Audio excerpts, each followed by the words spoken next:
Friends, இப்போ நான் வந்து எங்கள் அம்மா வீட்டுக்கு தான் வந்திருக்கேன். அங்கே வந்து வேர்க்கடலை வந்து அடிக்கிறாங்க. வேர்க்கடலை எப்படி அடிப்பாங்கன்னு சொல்லி நிறைய பேருக்கு தெரியாதுன்னு சொன்னீங்க. அதாவது கையை வச்சு கிள்ளுவாங்க அப்படின்னு சொன்னீங்க. நான் ஒரு டைம் வீடியோ போட்டிருந்தேன். அதை பார்த்துட்டு இது வந்து ஃபேக்கு, சும்மா நீங்கள் போடுறீங்க அப்படின்ற மாதிரி சொன்னீங்க. வாங்க வந்து போயிட்டு நான் காட்டுறேன் எப்படி வேர்க்கடலை அடிப்பாங்கன்னு சொல்லிட்டு. நீங்கள் பார்த்தீங்கன்னா தர்பூசணி போட்டாங்களே, என்ன ஆச்சுன்னு கேட்டிருந்தீங்களா? தர்பூசணி எல்லாமே ஃபஸ்ட் கட்டிங் கட் பண்ணதுக்கப்புறம் செகண்ட் கட்டிங் கொஞ்சம் எடுத்தாங்க. மற்ற எல்லாமே அப்படியே தான் வீட்டு உள்ளே கிடக்குது. இந்த பக்கம் அந்த பக்கம் வீடு ஃபுல்லாக வெறும் தர்பூசணி. ஃபுல்லாக பார்த்திங்கன்னா வெறும் வர அந்த தண்ணி ஊற்றி ஊற்றி அப்படியே காலெல்லாம் விட்டுது, அந்த மாதிரி தான் இருக்குது. இப்போ வந்து நான் வேர்க்கடலை அடிக்கிறத உங்களுக்கு காட்டுறேன். இது உட்காந்தா நாளாகும்.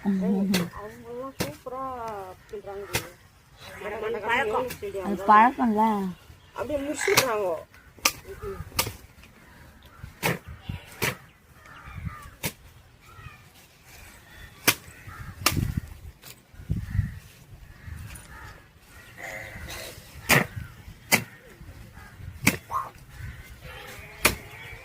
வாழைப்பள்ளி வச்சு வெளிநாட்டுக்கு அனுப்பு.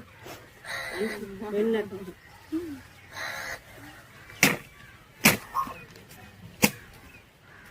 எங்கள் பக்கம்லாம் இப்படி தான் குழி வச்சு கட்டையெல்லாம் போட்டு அதில் அடிப்பாங்க. அவங்க அடிக்கிறத பார்த்தீங்கன்னா கடப்பாறை வந்து முன்னாடி போட்டிருக்காங்க.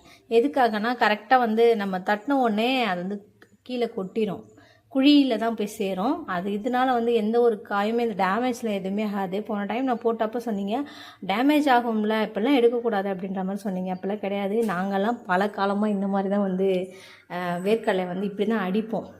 அப்போ வந்து சீக்கிரமாக வேலையே முடிஞ்சிடும். ஒரு ஆள் 1 மணி நேரத்தில் ஒரு மூட்டை அடிச்சிடலாம். இதே நம்ம கையில் பிச்சு போட்டோம்னா ரொம்ப நேரம் ஆகும்ல. இது சூப்பரான ஒரு வழி.